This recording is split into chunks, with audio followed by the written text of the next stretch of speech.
For those unemployed, the job outlook is mixed. While some industries are still hiring during the pandemic, others are not. Many thought they'd quickly go back to their old job, but found out otherwise. News 13's John Lee has the story. Still a lot of uncertainty in the Asheville restaurant business. No guarantee that those who lost a job will eventually get it back.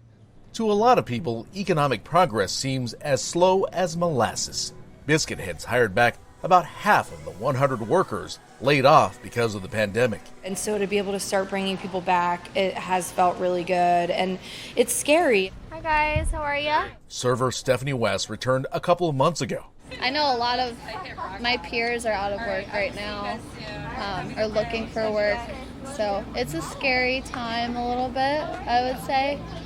I feel extremely lucky to be here though. They're the lucky ones indeed. Those still without a position may not be able to wait long enough to be hired back. And if the extra $600 a week in unemployment benefits funded by the CARES Act aren't extended, co-owner Carolyn Roy is concerned. If they're getting the max, it's not really enough to live on. So I do worry for them and what's going to happen. And we just don't have the jobs to offer. The Asheville area's unemployment rate went from 3% in February to 16% in May. Rodney Embler of NC Works Career Center says in the past couple of months, the local economy's improved in small steps. While the restaurant industry is struggling, manufacturing, healthcare, and the grocery business are all on the uptick. Speaking with some of our local employers, we're getting a sense that their general plans are they want to bring back as many of the existing staff as possible. The difference between wanting to and actually bringing back employees depends upon so many unanswered questions. I don't know what to expect. Is the virus going to get worse? What's that going to do to our sales? We'll lose the outdoor seating. So I fear that it's going to get worse before it gets better. Despite all of the uncertainty, NC Works says there are opportunities out there. They're open to help connect you with some of those jobs. In West Asheville, John Lee, News 13. Hospitals in the mountains are continuing to see a steady increase of COVID-19 patients. News 13's Taylor Young explains how they're handling the influx and their testing capabilities. Over the last 10 days, Mission's medical chief officer says they are treating anywhere between 30 and 35 COVID patients at any given time. He says that's nowhere near capacity, but there are concerns over what would happen if there were to be a spike. Right now, we are doing well with our capacity related to care in the hospital. Chief Medical Officer Dr. William Hathaway says Mission Hospital has ample beds available to treat coronavirus patients. He says about 5 to 10 patients are in the intensive care unit at any given time. We are very concerned about what might come, and not because we think it's going to come, but we just don't know. I think we've learned lessons from the states of Florida and Texas. With a steady increase of positive test results across the state, Dr. Hathaway says testing plays a major role in understanding where clusters are and how to slow the spread. Earlier this week, Buncombe County officials announced it is temporarily discontinuing community testing due to staffing issues with the county's partner, Western North Carolina Community Health Services. About 850 county residents were tested each week on average. Mission has been testing since March and is currently testing about 200 patients a day. Despite dramatically increased availability of testing across the country and locally, our test capabilities have risen dramatically. We still don't have all the testing that we would like to be able to meet the needs of the community. And so Mission's major obligation right now is to the patients who are sick or needing procedures or have illness. The hospital says they will not be testing anyone unless they have a physician's order. They recommend if you do have COVID symptoms to contact your primary care physician to see if you do need to be tested. Reporting in Asheville, Taylor Young, News 13. The viewer asks, what schedule has been decided for public schools in Rutherford County?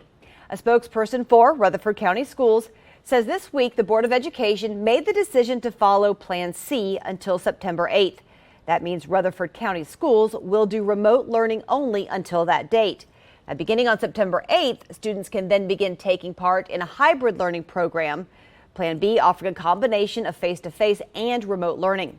Students can also choose to continue with 100% virtual instruction. You can submit your questions to iteam@WLOS.com, and we will work to get an answer for you.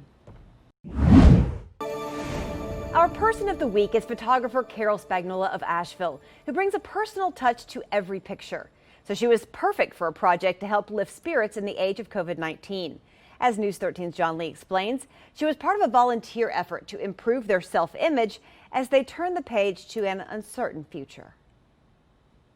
I'm going to make them feel comfortable in front of this camera. The pandemic reminds us that life can change in a flash. Drop your chin a little bit for me. Yes, there you go. Sometimes grim reality makes it hard to smile. Stand where it says you look great. Perfect. That's where photographer Carolyn Spagnuola comes in. Our goal is to help those who've lost their jobs due to COVID-19. You're going to feel like it's silly, but it's going to look absolutely fabulous. That's all that matters. You got to trust me. Yes. Oh my goodness. Boom. Wednesday, Carol provided nearly 50 free photo sessions for those who are unemployed because of coronavirus. Oh, I love it. Love it. That's it right there. Her subjects included Liza Tuttle, who lost her job as a receptionist and is seeking a job in the acupuncture field. Meanwhile, Chris Schramm is a former restaurant server and bartender. Yeah, I'm just trying to figure out what the next step is, what my career is going to be. Spagnuola is one of 200 photographers in all 50 states who took part in the 10,000 Headshots project. We are doing complimentary headshots for those unemployed to help them build their online presence and build their confidence in applying for jobs. Perfect. Love it. Pam Collins was furloughed from her sales job at Flat Rock Playhouse, still holding on to hope the position she loves will still be there. And I am just making sure that I have a backup plan in case something should happen. A simple headshot is part of her contingency plan. I had to actually make it myself do this and make a step because I don't know what else I want to do. And to get that smile back in their heart and soul is everything to me. As the struggle continues, Look at that. Look at those eyes.